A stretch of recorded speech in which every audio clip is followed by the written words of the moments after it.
Assalamualaikum warahmatullahi wabarakatuh.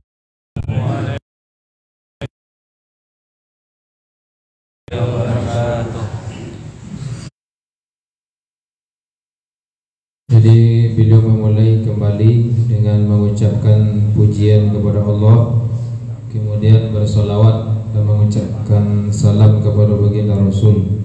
Kemudian kembali beliau mengingatkan supaya kita membutuhkan kepada niat yang ikhlas, karena masing-masing orang itu dia akan memperoleh sesuai dengan apa yang dia niatkan. Rasulullah sallallahu alaihi wasallam akhbara an azab al-qabr wa an na'imihi. Jadi baginda Rasul memberitahu kepada kita tentang adanya siksa kubur dan adanya nikmat kubur. Wa akhbara an su'al al-malakain munkar wa nakir. Kemudian Nabi juga menyampaikan bahwa adanya nanti pertanyaan malaikat munkar nakir di dalam kuburan. Rasulullah sallallahu alaihi wasallam sadiqun fi jami' ma yuballighu an rabbih.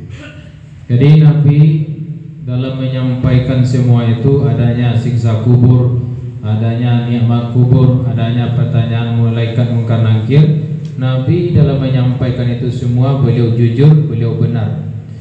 Fanahnu amanna bi risalati sayyidina Muhammad sallallahu alaihi wasallam. Kita beriman dengan kerasulan Nabi Muhammad sallallahu alaihi wasallam. Ay amanna saddaqna bi anna Rasulullah Muhammad mursalun min indillah. Jadi kita mengimani, kita membenarkan bahwa Nabi Muhammad itu adalah seorang hamba yang diutus oleh Allah Subhanahu wa taala. Kadzalika صدقنا بهذه الأمور التي أخبر عنها رسول الله.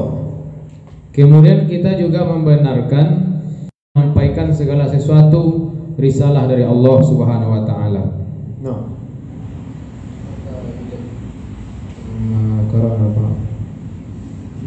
Wa'id min azabil qabr. Wa'id min kalimah azabil qabr. Azabil qabr wa hazil qabr.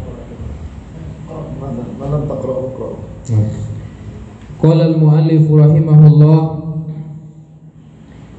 wa min dzalika ay fa mimma yajibul imanu wat tasdiqu bihi jazma mimma akhbara bihi an-nabiy sallallahu alaihi wasallam adzabul qabri birruhi wal jasad. Qawluhu mimma akhbara bihi jazman ay bila syakkin wala taraddud.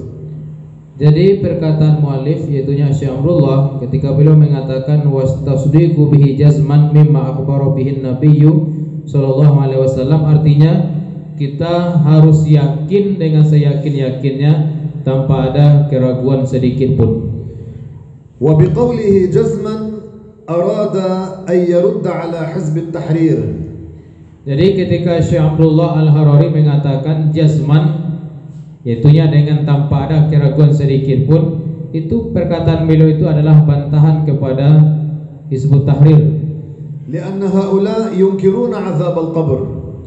Karena orang Hizbut Tahrir berkeyakinan bahwa azab kubur itu tidak ada.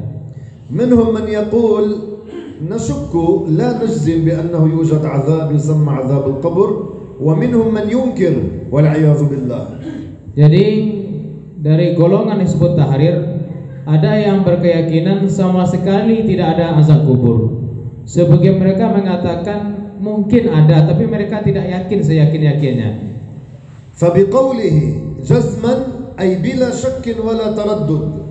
Jadi perkataan Syekh ketika beliau mengatakan jazman bila syakkin, artinya tanpa ada keraguan dan kebimbangan sedikit pun. Ka'annahu yaqul nahnu lasna ka hizb at-tahrir alladhi yunkir 'azab al-qabr wa bi'inkarihi li'azab al-qabr kadzdzaba al-Qur'an. Jadi seakan-akan makna dari perkataan Syekh ini jazman, keyakinan kita tidaklah sama dengan keyakinan Hizbut Tahrir yang sebagian mereka mengingkari, artinya tidak percaya sama sekali dengan adanya siksa kubur, dan sebagian mereka separuh percaya, mereka itu tidak yakin. Ma'nahu man mata ala ghairi al-Islam wa dufina fi qabrihi nahnu najzim annahu yakunu al-an fi 'adzabin fi qabrihi. Jadi kita wajib meyakini bahwa seseorang yang meninggal dalam keadaan tidak beriman, kita yakin setelah dia dimasukkan ke kuburnya dia sudah pasti diazab. Lianna Allah Ta'ala akhbara fil Quran.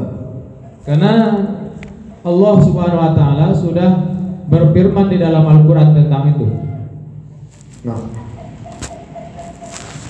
Ka'ardin nari 'alal kafiri kulla yawmin marratain. هذا من جملة العذاب عرض النار على الكافر كل يوم مرتين مرة أول النهار ومرة آخر النهار. Jadi di sini Syekh Abdullah menyebutkan bahwa termasuk dari contoh azab kubur itu adalah bahwa bagi orang kafir diperlihatkan kepada mereka neraka dalam satu hari itu 2 kali. Pertama di awal di pagi hari, yang kedua di sore hari. Jadi ketika dia melihat neraka itu mereka tersiksa. هذا من جملة العذاب ليس كل العذاب. Ini baru bagian dari azab, belum semua azab kubur diceritakan. Nah. Marratan awalan nahar wa marratan akhiran nahar wa yata'azzabu binazarihi wa ru'yatihi limaq'adihi alladhi yaq'uduhu fil akhirah. لما يرى مقعده الذي يقعده في الآخرة هذا يكون عذابا بالنسبة إليه. Jadi orang kafir ketika diperlihatkan kepada mereka neraka dalam satu hari itu 2 kali, mereka ketika melihat neraka itu terazab karena melihat tempat tinggal yang nantinya di akhirat yang begitu ganasnya. Nah. Wa kalinzi'aji min zulmatil qabri wa wahsyatihi wa na'imuhu. أيضا من جملة العذاب الذي يحصل للكافر في القبر الانزعاج من ظلمة القبر.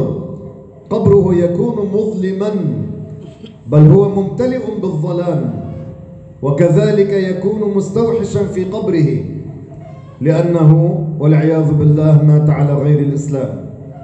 Kemudian termasuk dari siksaan bagi orang kafir, mereka itu melihat kuburan itu sangat gelap sekali. Jadi ketika mereka menyaksikan kuburan yang sangat gelap gulita itu, sempit kemudian gelap gulita, mereka juga tersiksa disebabkan itu. وأيضا هذا من جملة العذاب. Jadi yang kedua ini melihat begitu sangat gelap kuburan, ini juga termasuk bagian dari azab kubur. Nah. Wa na'imuhu ay na'imul qabri ka tawsi'il qabri 70 zira'a fi 70 zira'a. أيضا يجب الإيمان بنعيم القبر. Kemudian kita juga wajib mengimani adanya nikmat kubur. من جملة النعيم توسيع القبر 70 ذراع في 70 ذراع. Kemudian di sini dicontohkan oleh Syekh Abdullah termasuk bagian dari nikmat kubur bahwa kuburan itu dilapangkan oleh Allah seukuran lebar dan tingginya yaitunya 70 hasta. Itu bagian dari nikmat kubur. الحفرة حفرة القبر نحن نراها ضيقة لكن هي واسعة على من وسع الله عليه.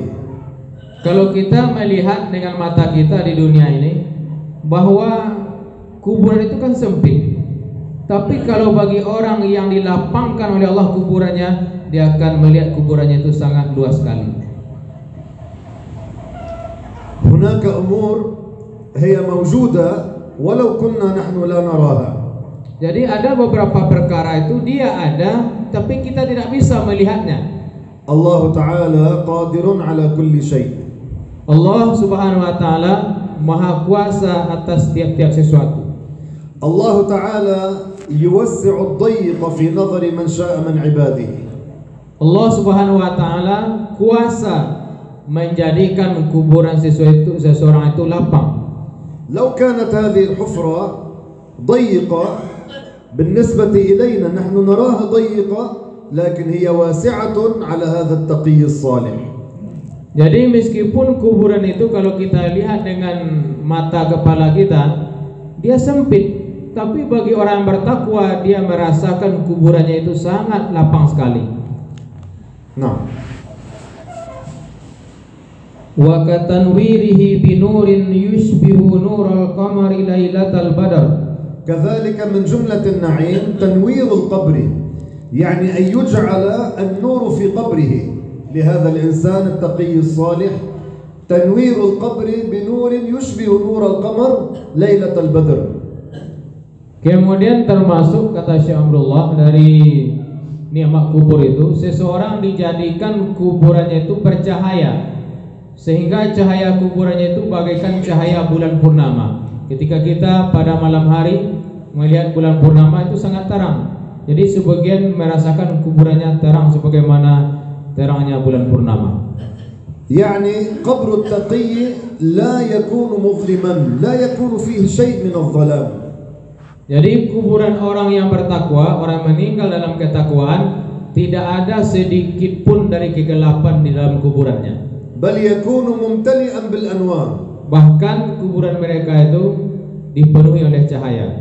فالواحد منا في الدنيا قبل أن يسكن بيته يجعل فيه النور نور الكهرباء وغير ذلك. Seseorang di antara kita umpamanya ketika dia membuat rumah, sebelum dia tempati rumahnya pasti dia akan memasukkan cahaya seperti memasukkan listrik ke dalam rumahnya. من باب أولى أن نعمل لتنوير قبورنا. Lebih lagi kita seharusnya lebih kita persiapkan yang akan bisa menerangi kuburan kita, yaitu amal soleh. كيف تنور قبرك؟ Bagaimana cara kita menjadikan kuburan kita untuk bercahaya? بالعمل الصالح. Yaitu dengan amal soleh. في الدنيا قد يأتي أولادك يضعون لك النور في بيتك مثل نور الكهرباء وما شابه. Kalau di dunia ini bisa umpamanya rumah kita tidak ada lampu, datang anak kemudian dimasukkan listrik ke rumah kita sehingga rumah kita terang. أما بعد الموت أنت في قبرك وحيدا. Adapun setelah kita meninggal kita akan tinggal sendiri dalam kuburan. فعليك أن تعمل في الدنيا لتنوير قبرك. Maka oleh karena itu hendaklah kita beramal di dunia ini supaya nanti kuburan kita itu bercahaya. هذا العمل لا بد له من العلم أولا. Kemudian amal ibadah ini butuh kepada ilmu. حتى يوافق العمل حتى يوافق شرع الله تبارك وتعالى. Supaya amal ibadah kita itu sesuai dengan syariat Allah Subhanahu wa taala. لأن رسول الله صلى الله عليه وسلم يقول كل عمل ليس عليه أمرنا فهو رد. Jadi sebagaimana Rasulullah bersabda, kullu amalin laisa fihi amruna laisa alaihi amruna fahuwa raddun. Jadi setiap amal ibadah yang kita lakukan tidak sesuai dengan syariat, maka amal ibadah itu tertolak. العمل الذي لا يوافق الشريعة هو مردود. ما معنى مردود؟ أي غير مقبول. Jadi setiap amal ibadah yang tidak sesuai dengan syariat maka dia itu adalah mardud, artinya tidak diterima. Nah, qala al-muallif rahimahullah wa su'alul malakaini munkarin wa nakir. أيضا يجب الإيمان بالسؤال. سؤال الملكين منكر ونكير. Jadi termasuk perkara yang wajib kita yakini adanya pertanyaan malaikat munkar nakir nantinya dalam kubur.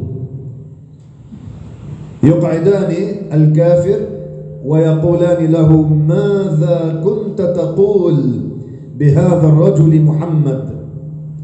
Jadi orang yang meninggal dalam kekufuran, orang kafir, ketika sudah dimasukkan dalam kuburannya, datang malaikat munkar nakir kemudian mendudukkan orang kafir tadi dalam kuburannya, kemudian ditanya oleh dua malaikat, "Maza kunta taqul fi hadza rajuli Muhammad?" Bagaimana dulu keyakinan engkau pada Muhammad? Al-kafir yaqul kuntu aqulu ma yaqulu bihi an-nas. Orang kafir yani ma kana yu'min bi Rasulillah. Kemudian orang kafir tadi menjawab, kuntu aqulu ma yaqulu bihi an-nas. Artinya adalah saya dulu tidak beriman kepada Muhammad itu. Fayuqalu lahu kalimah li'ihanatihi, yuqalu lahu la daraita wa la talait. Jadi ucapan ini diucapkan oleh malaikat kepada orang kafir tadi. Ini gunanya bukan sebenarnya untuk bertanya, untuk menghinakan orang kafir itu. Sehingga dikatakan oleh malaikat, la daraita wa la talaita, engkau ini tidak tahu. Thumma yudrabu bimitraqatin baina udhunayhi. Kemudian orang kafir tadi dipukul tengkuknya, kepalanya di sini di antara telinga ini dengan panokok yang sangat besar. Law turiqa biha al-jabal ladhaba al-jabal min shiddatiha. Jadi panokok itu sekian kadangnya kalau ditokok gunung hancur gunung. Amma al-mu'min التقي فيقول أشهد أن لا إله إلا الله وأشهد أن محمدا عبده ورسوله. Adapun orang mukmin yang bertakwa, ketika ditanya oleh malaikat, "Maza kunta taqulu fi hadza rajuli Muhammad?" Bagaimana dulu keyakinan engkau kepada Nabi Muhammad? Dia langsung menjawab, "Asyhadu an la ilaha illallah wa anna Muhammadar Rasulullah." فإذا يجب الإيمان بسؤال الملكين.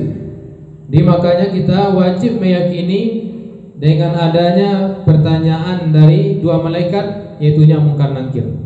Munkar wa Nakir. Jadi namanya Munkar dan Nakir. وجاء في وصفهما أنهما أسودان أزرقان. Jadi dalam sebagian hadis Nabi diceritakan tentang sifat bentuk dari wajah malaikat Munkar Nakir itu. Wajah mereka itu adalah aswadani azraqan, hitam kebiru-biruan.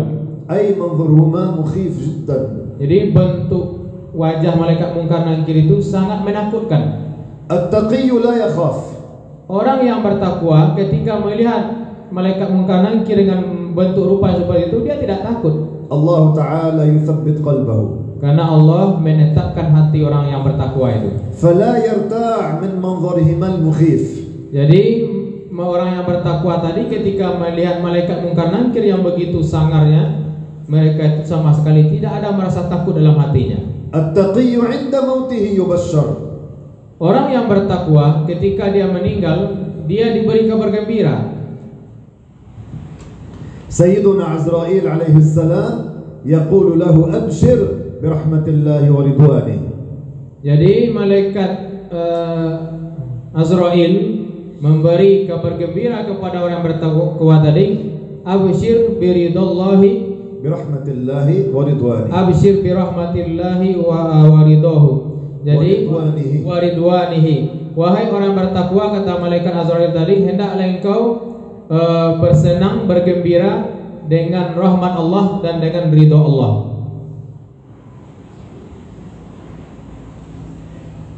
Fayus'alul mu'minu wal kafiru min hazil ummah an ya'tiqadihi alladhi mata alaihi fayajibu kullun bihasabi halihi wa yustathna min hadha su'al an-nabiyyu wat-tiflu وهو الذي مات دون البلوغ. نعم النبي لا يسأل وكذلك الطفل الذي مات دون البلوغ لا يسأل. Jadi ada pengecualian, ada orang yang dalam kuburan itu tidak ditanya. Di antara yang tidak ditanya dalam kuburnya adalah Nabi. Kulul Anbiya. Nah. Jadi seluruh para nabi itu, mulai dari Nabi Adam sampai Nabi Muhammad, di dalam kuburnya tidak ditanya. Kemudian termasuk yang tidak ditanya anak yang meninggal sebelum balik. Nah. Wa qawluhu min hadhihi al-ummah ay min ummati ad-da'wah ay al-ummah allati ursila ilayha Rasulullah sallallahu alaihi wasallam. Jadi ketika kita baca dari perkataan Syekh Abdullah min hazihil ummah, yang masuk dengan umat di sini adalah ummatud dakwah, yaitu umat-umat yang sampai kepada mereka dakwah baginda Rasul. Alladzina amanu minhum yuqalu lahum ummatul ijabah. Umat Nabi Muhammad yang sampai dakwah Nabi kepada mereka dan mereka beriman dengan Nabi Muhammad, mereka dinamakan dengan ummatul ijabah. Nah, wa syahidul ma'rakati, kadzalika asy-syahid alladhi qutila fi ard al-ma'rakati fi qital al-muslimin ma'a al-kuffar, hadha yuqalu lahu syahidul ma'rakah, aidan hadha la yus'al. Jadi termasuk orang yang tidak ditanya di dalam kuburnya adalah orang yang mati syahid dalam medan peperangan. Mati syahid itu banyak, tapi yang dimaksud dengan mati syahid yang tidak ditanya adalah orang yang meninggal dalam medan peperangan ketika terjadi peperangan antara umat Islam dengan non-muslim, kemudian seorang muslim terbunuh dalam peperangan itu, maka dia mati syahid, dia tidak ditanya di dalam kuburnya. فإذن السؤال يحصل للمؤمن والكافر. Jadi pertanyaan malaikat munkar nakir itu dihadapkan kepada orang yang beriman dan juga kepada orang kafir. Man alladhi yustathna min as-su'al? Kemudian siapa yang dikecualikan, artinya tidak ditanya dalam kubur? An-nabiyyu. Yang pertama adalah para nabi. Wat-tiflu wal muradu bit-tifli huna man mata duna al-bulugh. Kemudian anak-anak, yang dimaksud dengan anak-anak adalah seseorang yang meninggal sebelum balik. Law wasala ila umrin qarab al-bulugh hadha wa mata wa lam yablugh ba'd, hadha aidan la yus'al. Jadi meskipun seorang anak sudah hampir balik, sudah mendekat sekali ke balik, tapi belum sampai balik, sudah hampir, kemudian meninggal, dia juga tidak ditanya karena belum balik. Kadzalika syahidul ma'rakati la yus'al. Demikian juga diulang kembali, orang yang meninggal dalam medan peperangan tidak ditanya dalam kuburnya. Nah, qala al-mu'allif rahimahullah wal ba'tsu wa huwa khurujul mauta minal quburi ba'da ihya'ihim. كذلك يجب الإيمان بالبعث. ما معنى البعث؟ خروج الموتى من قبورهم. هذا الجسد الذي أكله التراب يعاد تركيبه. Jadi termasuk perkara yang wajib kita imani bahwa adanya yaumul ba'ats. Apa yang dimaksud dengan kata al-ba'ats? Yaitu dikeluarkan seluruh orang yang meninggal itu dari kuburannya setelah mereka dihidupkan. Jadi mereka, orang yang sudah dikuburkan itu dihidupkan kembali oleh Allah, kemudian dikeluarkan dari kuburan mereka. Hunaka ajsadun la tabla. Jadi mereka kan ketika meninggal dikuburkan hancur jasadnya, kemudian dikembalikan utuh seperti semula, kemudian dikeluarkan. Tapi ada jasad itu yang tidak dimakan oleh bumi, oleh tanah. Wa hiya ajsadul anbiya. Jadi jasad yang tidak dimakan oleh tanah utuh, sebagaimana mulai dikuburkan sampai nantinya terjadinya yaumul ba'ats, di antara jasad yang tidak dimakan oleh tanah adalah jasad para nabi. Faqad qala alaihi salatu wassalam, sallu alayya fa inna salatakum tablughuni haitsuma kuntum.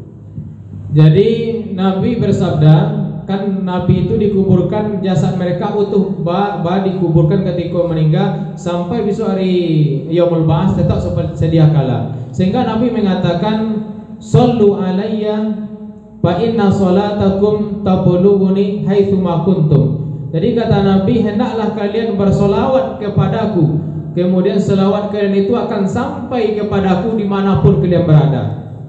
Nahnu al-an fi Sumatra fi Indonesia. Sekarang kita berada di Sumatera Barat, bagian dari Indonesia.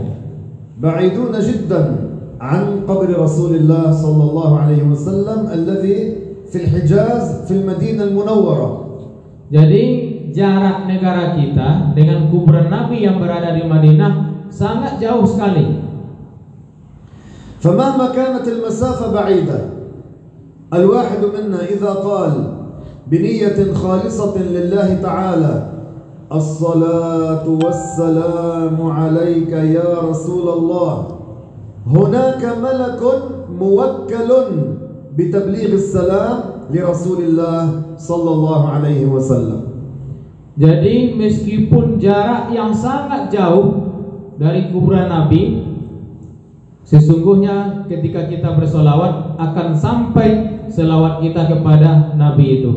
Seperti seseorang mengatakan, As-salatu wassalamu alaika ya Rasulullah. Salawat dan salam atas engkau wahai baginda Rasul, karena ada malaikat yang diwakilkan oleh Allah untuk menyampaikan salam kita kepada baginda Rasul. ثم قال عليه الصلاة والسلام فمن صلى علي عند قبري سمعته. Kemudian Rasul juga bersabda, Man shalla alayya fi qabri inda qabri sami'tuhu. Jadi barang siapa di antara kalian yang bersalawat di dekat kuburanku, maka aku mendengar salawat kalian. ثم قال ومن صلى علي نائيا يعني بعيدا بلغته. Kemudian juga beliau bersabda, Man shalla alayya na'iyan bulightu. Jadi barang siapa di antara kalian bersalawat kepadaku dari tempat yang sangat jauh, maka malaikat menyampaikan kepadaku salawat kalian itu. قالوا كيف وقد أرمت. قالوا كيف وقد أرمت يعني بليت. Bagaimana begitu ya Rasulullah? Bertanya sahabat. Qalu kaifa wa qad balaita. Nah, jadi bagaimana ya Rasulullah bisa sampai salawat kami kepada engkau padahal kan engkau sudah dikuburkan?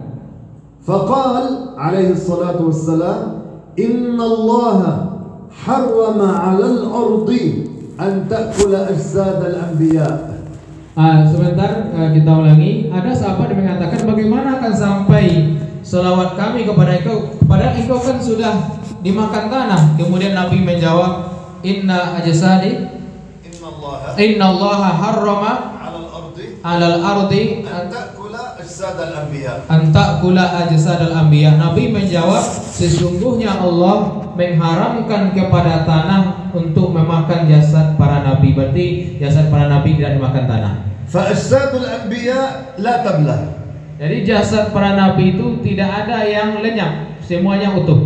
Wa fi hadits akhar قال عليه الصلاة والسلام الأنبياء أحياء في قبورهم يصلون. Dalam sebuah hadis yang lain Nabi bersabda, al-anbiya'u fi kuburihim ahya'un fi kuburihim yusallun. Jadi para nabi itu dalam kuburan mereka hidup dan mereka dalam kuburan mereka sholat.